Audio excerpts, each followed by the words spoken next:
Good afternoon. Well, night, really. Uh, how are we doing tonight? Doing all right? We have a special treat tonight with Dr. Greg Thompson, but I'm blessed to do his intro, and I'm going to start off with a quote. First, he calls us to see with the eyes of love. This fundamentally is a call to moral imagination, specifically to the sort of moral imagination that sees ourselves, our neighbors, and yes, even our enemies as creatures made by and for love. This is a quote from an article written by Dr. Greg Thompson. We all are looking for a formula on how we live in communities of justice, love, and flourishing. Our guest speaker tonight is a theologian, practitioner, campus minister, musician, and author who has thought deeply on these questions. Dr. Greg Thompson is Vice President for Creative Strategy at Cultural Shift Creative, a cultural strategy firm that produces story-centered strategies for social healing. He is also Deputy Director of the historic Claiborne Temple in Memphis, Tennessee. Dr. Thompson is also the Director of Voices Underground as well. Prior to being director, he served as the senior pastor at Trinity Presbyterian in Charlottesville, Virginia. Sho Baraka, a hip-hop artist and one of the founders of 116 Clip, co-wrote with Dr. Thompson, Union, a musical, which tells the story of the sanitation workers' strike in Memphis, Tennessee in 1968. Dr. Thompson holds an MA and PhD in theology, ethics, and culture from the University of Virginia. His dissertation, An Experiment in Love, Martin Luther King in the Reimagining of American Democracy, explores King's public theology of love. I hope you're excited tonight to learn how we can be a part of God's renewing work within our communities through loving Him and our neighbors. Please join me in welcoming Dr. Thompson.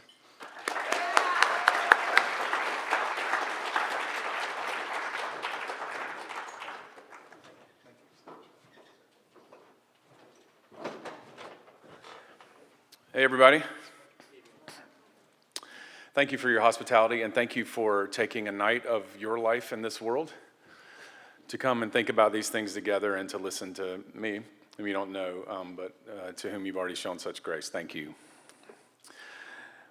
Whether we know it or not, our presence together in this place at this time to consider this topic, which is about faith and work, is indicative of a truly significant development in American Christianity over the past 50 years. And that development is the emergence of what has come to be called the faith and work movement. How many of you have heard of the faith and work movement? Okay, the faith and work movement. How many of you have been to a seminar or had a conversation here at Berry College about faith and vocation? This is a part of the environment of American Christianity right now. Now, this new movement, as the name suggests, has as its goal, and I want you to hear this, the comprehensive reintegration of one's religious faith with one's vocational life, obviously from the name. And while it's true that throughout Christian history, men and women have taught and thought about this subject, never before, to my knowledge, has the subject of faith and vocation been so meaningfully theorized, broadly popularized, and deliberately institutionalized as happening right now among us in our time. And you can think about faith and work initiatives in cities across the United States. You can think about fellows programs that are post-college that are focused on faith and work. You can think about spiritual formation programs that have an emphasis on vocation. These things have not always been happening, and they're happening now. And in light of this manifest current and presumed future impact of the faith and work movement, I think it's important for us to carefully consider it, not only what it is, but also what it might yet become, and that's what I want to do. I want to talk about the faith and work movement with you tonight because it has impact on your lives already, not least because you're here. Now, the first thing I want to say about it is I believe this movement to be a movement of great promise, a movement of great promise. Indeed, it has been so for me. It's shaped and benefited me personally, and even though, as you'll see, I'm going to offer what I hope will be constructive suggestions for the way that this movement can mature, I want to be clear that this movement, in its current form, has been very significant for me. See, I entered seminary 20 years ago, 24 or 5 years ago, brother getting old, during the emergence of this contemporary faith and work movement, and indeed very much as a product of this movement. I went because I wanted to study the relationship of Christianity to culture and to our life in the world. And it was a very exciting time to be a student and eventually to become a pastor and eventually a professional theologian working on work, because this movement felt like a movement that had such amazing promise, and I hope it feels that way to you. It held the theological promise of reintegrating the life of faith into the life of the world and overcoming in very practical ways this divide between what was at the time called the division between the secular and the sacred. It had the existential promise of returning spiritual meaning to the daily lives of human beings as they went about the ordinary tasks that shaped their lives. It held the missiological promise of providing this broadly accessible vehicle through which very ordinary Christian folk could bear practical witness to the love of God in a world that is suspicious of churches. So folks weren't going to be a part of the faith communities, but if you were working with your work in the world to bless your neighbors, it was a bearing witness to the reality of the gospel. And, through its emphasis not just on individuals but on institutions, it held a social promise of ameliorating some of the structural evils of the late modern world and thereby improving the lives of our neighbors. So I think that the faith and work movement has been very promising. And as my own faith and work took shape, I began to work in each of these areas to try to develop formational structures for integrating the life of faith into the life of the world through the lens of vocation. This has been a huge part of what I've done. I tried to teach and to thicken the theological promise of the movement through preaching and writing and speaking. I tried to evoke and name the existential promise by talking about the lives of my congregation members and my neighbors and the meaning of their work. I tried to articulate the missiological promise by highlighting the distinctive power of your work for bearing witness to the resurrected Christ in this cynical age. And perhaps above all things, I really tried to articulate, institutionally embody, and educate other people on the institutional and social horizons and possibilities for faith and work. Like what could happen to our cities if people took their work seriously as an expression of love. Now, this took a lot of different forms, not all of them good or helpful. Preaching, writing, supporting a fellows program, hosting reading groups, launching sector-specific working groups in medicine and business broadly conceived, and law, helping to launch new institutions, this thing called the New City Arts Initiative, New City Commons, a company called the Thriving Cities Group, and eventually doing an MA and a PhD at UVA on the relationship of church to the world. So I've been into this, right? This has been my life. And I'm grateful to say that I've seen in my own life and in the life of other people fruit from this movement in the life of my family and in the life of our city. And so I want to just begin by saying this is a movement to which I'm personally indebted and to which I have, for good and for ill, contributed. But over time, I want you to understand very clearly that I've developed a growing disquiet about the faith and work movement and a growing burden about some of the directions that this movement needs to move if it is to become all that it promises to be, and indeed a growing conviction that if the movement does not move in these ways, it could in the end be not only an agent for good, but also an agent for harm. I'm convinced of that, and that's what I really want to talk about. I want to talk about two movements that I think the faith and work movement needs to make in order to fulfill its promise. Now let me just step back before I do that. And if you're experiencing this as I don't care about the faith and work movement, and I don't know why we're doing an academic discourse on the faith and work movement, well, let me tell you why. You don't have to care about it, but the fact is it's acting upon you. And your own personal questions about what you're going to do with your life, and if you're a person of faith, and I'm not presuming everybody here is, but if you're a person of faith and have moral commitments of any kind, your ability and struggle to integrate those things together is going to be one of the primary features of your adulthood. And so if you don't care about the faith and work movement, that's cool. But I want you to care about that. I want you to care about this struggle to integrate and what it means for us to do that meaningfully. And so I'm going to talk about these movements, and not just the faith and work movement, but in how people think about the relationship with faith and work. And I hope that will be of some help, support to you. Now, the first movement I want to describe is a movement from what I call dominion to communion. A movement from dominion to communion. This is a movement with respect to faith and works theological foundation. And I want to be clear, I am saying that I think the faith and works movement's current theological foundation is inadequate. And it was my own work as a pastor that persuaded me of this fact. Now let me explain. Over the course of nearly 20 years in pastoral ministry, I did a lot of listening to people. And because my pastoral ministry was so formed by forming other people in the faith and work, I did a lot of listening to people talk about their work. And with overwhelming consistency, I began to see that my people, when they spoke about their work, were invariably tempted toward one of two things. First, they were tempted what struck me as a form of pride. The pride, which was largely the affliction of white men, which with reputational credibility, financial means, institutional access, and putatively theological motivations for seeking to change the world. This pride largely expressed itself as a presumption of expertise, an assumption of institutional agency, and a disconcerting ease with imposing one's own will on the world and calling it redemptive. A disconcerting ease was imposing one's own will on the world and calling it redemptive. And this happens in cities across the United States where people who have a lot of money, a lot of access, and a lot of power can do whatever they want. And if those people are Christians, it can automatically be called redemptive, whether it is in fact or not.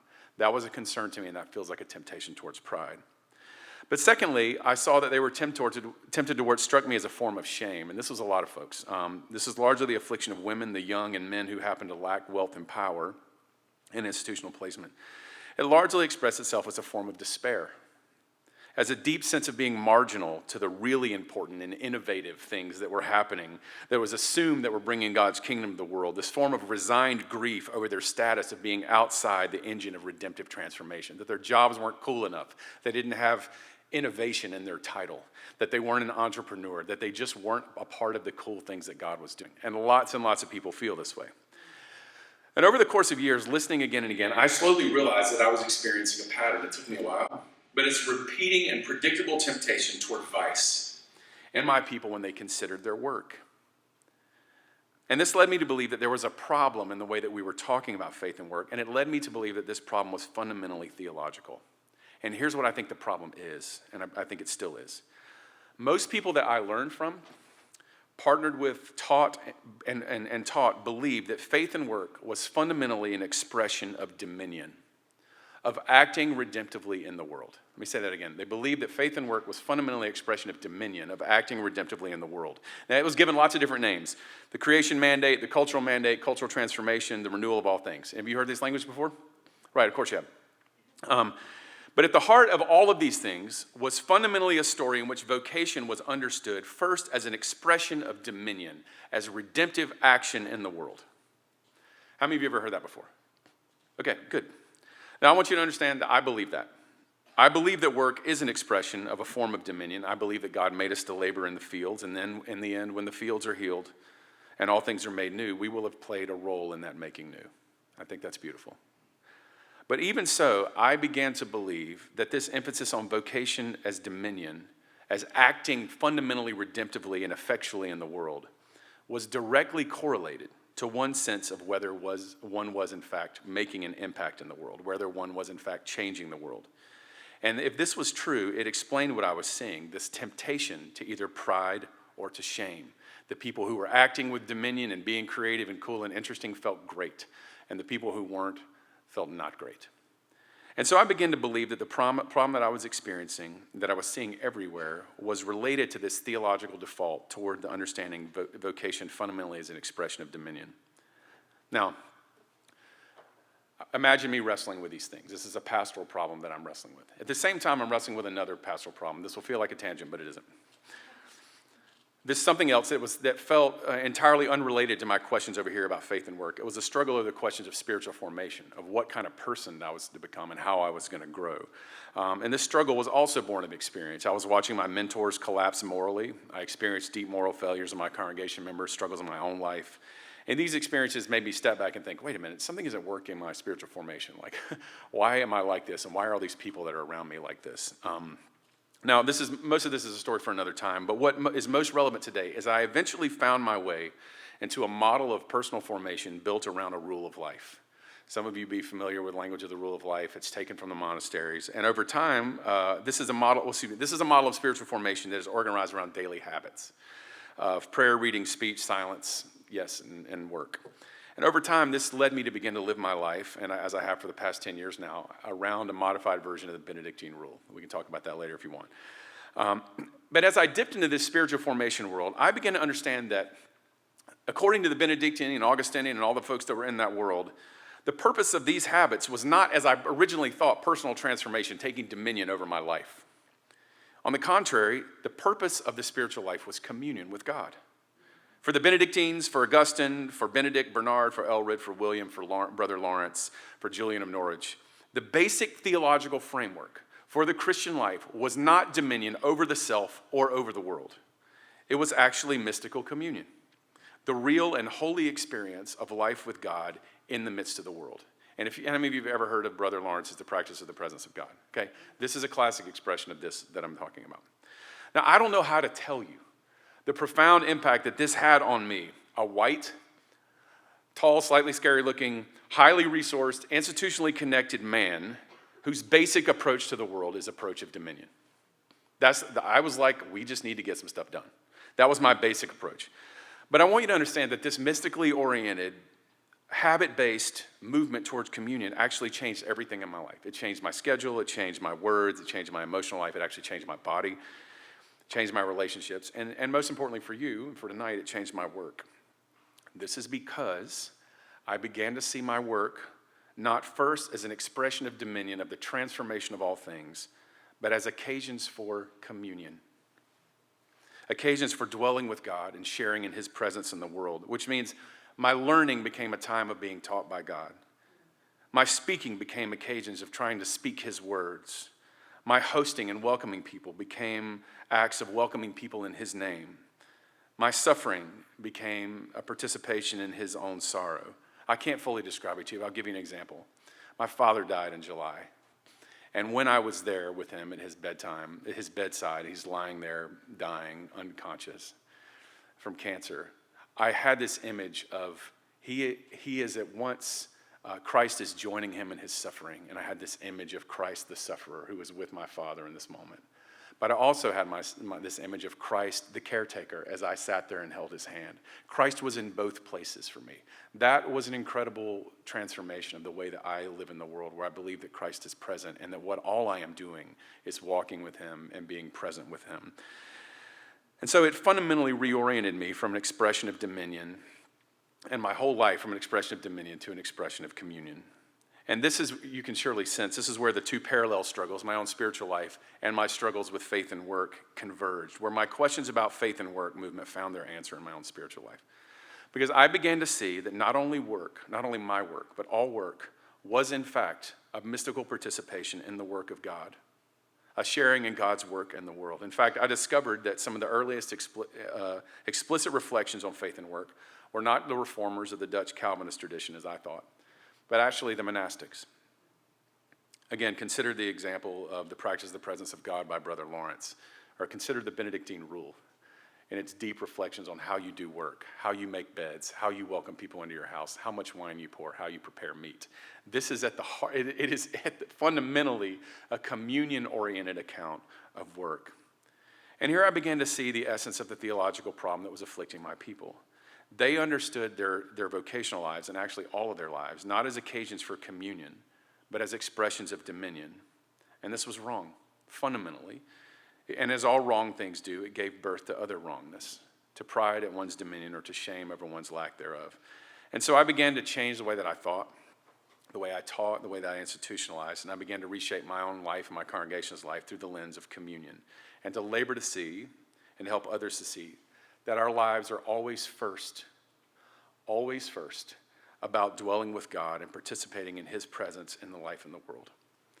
And the effects of this, both on me and on people, were profound, because where once I had seen an anxious pride driven by the drive towards cultural transformation, I instead now saw a humble delight in sharing in God's mysterious work in the world, believing that Christ was at work and finding joy in that.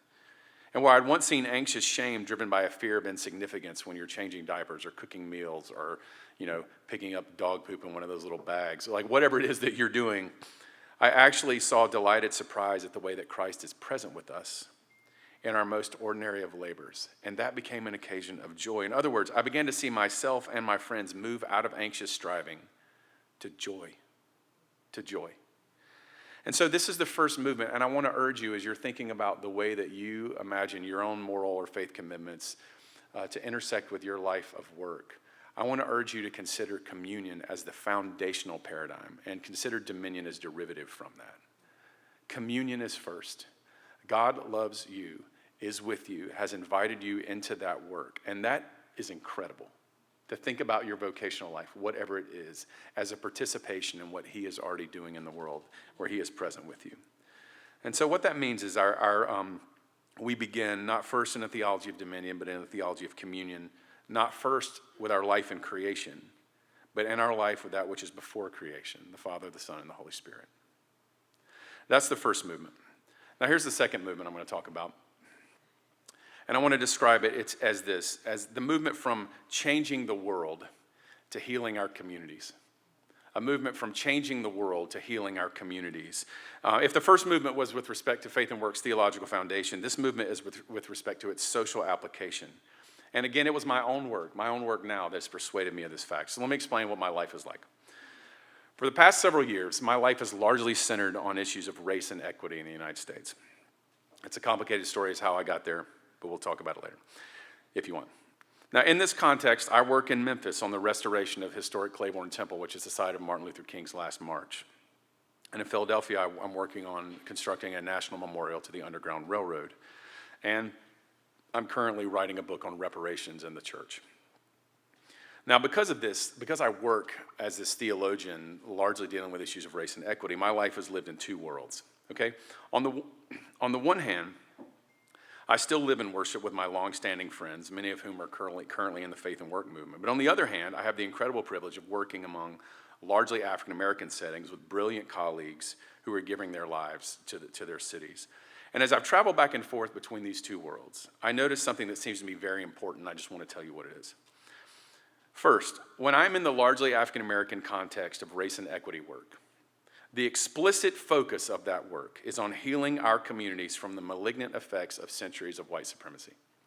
That is the explicit language, healing our communities from the malignancy of white supremacy. And those of you who have reflected on these things will be aware that the United States of America is soon, even as we have given world historic voice to the ideals of liberty and equality, have at the same time sheltered a white supremacist order that has shaped literally every institution of American society and materially impacted the lives of millions of people, right? This is a fact.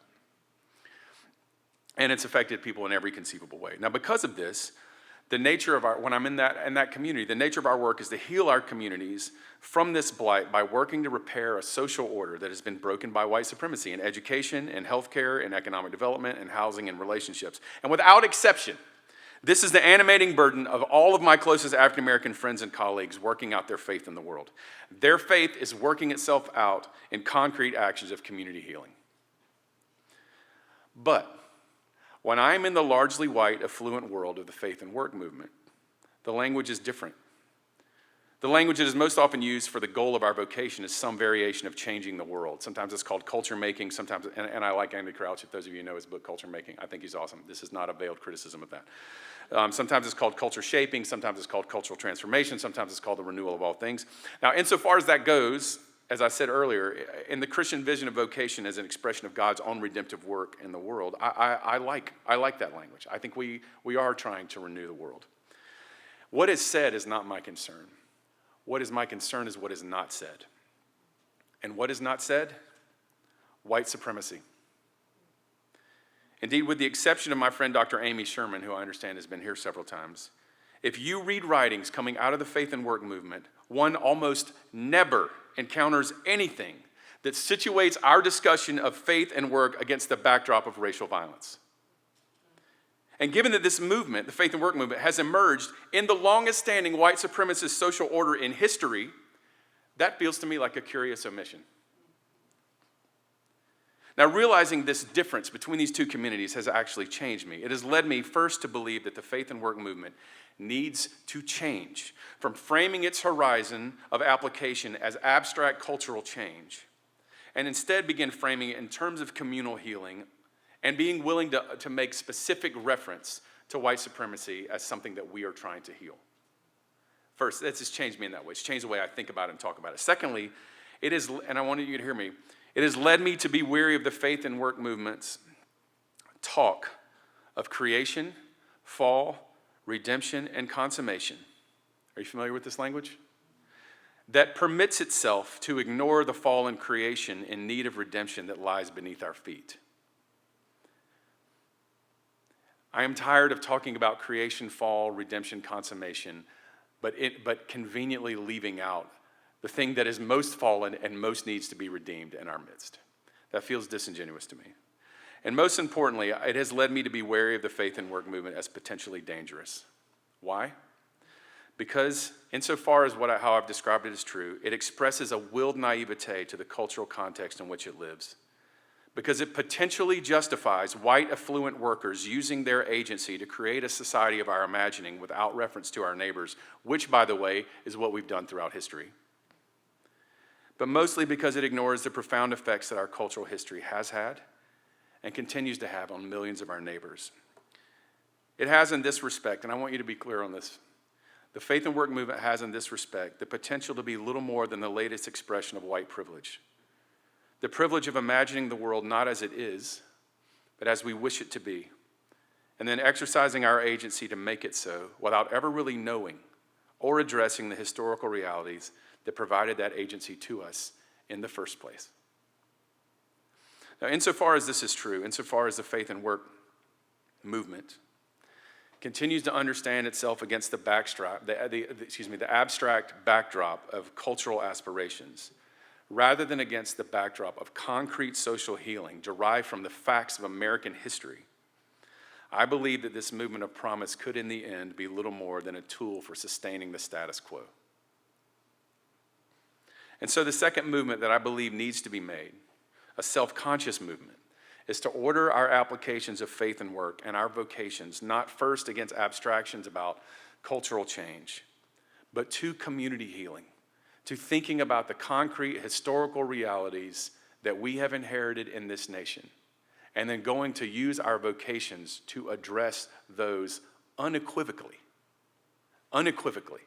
not as an option, not as something that you do if you're a social justice person. For me, that feels like going to Rwanda and saying, I want to open up a business, but never talking about the genocide. It feels like that. And I think that we have to do better than that. And so this means that we have to deliberately set our faith and work conversations against the backdrop of the deepest wounds of our culture. So those are the two movements. Now, what would happen if we made these two movements?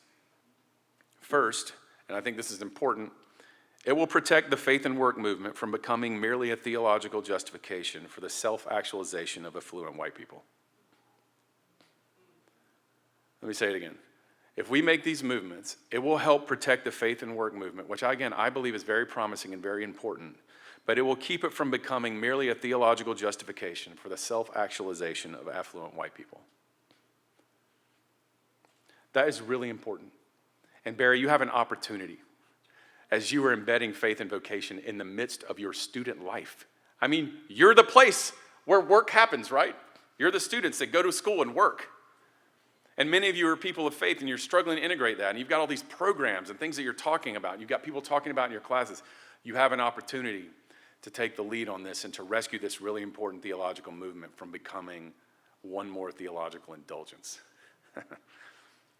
But secondly, I think if we did this, the faith and work movement would become what it's meant to be, which is an expression of the central ethic of the Christian life, the ethic of love of God and love of neighbor, by at once driving us more deeply into communion with God, seeing every single moment as this erotic life with God in all of the ordinary realities of our life, that we are with him and he is with us, and that is what it is. Every moment, whether we are gardening or speaking or writing or praying or driving in traffic, it doesn't matter. Christ is present in every one of those places, and that gives, I don't know what else to call it, but a sort of deliciousness to the entire experience of human personhood. When you believe that there is no place where Christ is not, and that you are not burdened with bringing Christ to the world, for heaven's sake. We just celebrated Advent and Christmas. He's already done that. We are following him into the world, and he is leading us in all of these things. So if you're caring for animals, or if you're writing, it doesn't matter. Christ is present. And so that gives this completely amazing vision where you can deepen in your love of God, where you are not just viewed as a soldier or a worker for God, as some sort of like religious proletariat, but you are actually in communion with God and walking with him in the world. And I want some of you to learn to reframe your vocation as, this Jesuit going out of a helicopter working for God in the world, and instead realizing that you are a beloved and that he is saying, come away with me, my beloved, let's make the orchards grow, right? That is really important. But the other thing it will do is as we follow him, it will drive us more deeply towards real collaboration with our neighbors, towards really addressing the profound social needs that exist in this country and that are not going away, that are only deepening. And so the vision here is for a Christian community that talks about its faith as it's integrated with its work, not, again, as an abstract movement towards either self-actualization or towards like culture change in general, but towards healing, towards actually saying we have major problems in all elements of our culture. A lot of those problems are derived from a single historical source, which I've named as white supremacy. There are others. And we're going to address that. And so people say, like, what do you want? What do you want to see happen? What I want to see is the church stand up and say, by God's own kindness, we've been given forms of agency. We have work to do, we have faith, and we're going to go into the broken places of this culture, and we are going to labor together to heal the ravages that we have inherited. And I think if we do that, the faith and work movement will become not simply an interesting theological movement in our time, but it will actually be an expression of the Christian gospel itself, which is in essence the Word made flesh. Thank you for listening. And I think now we're going to transition to question and answer.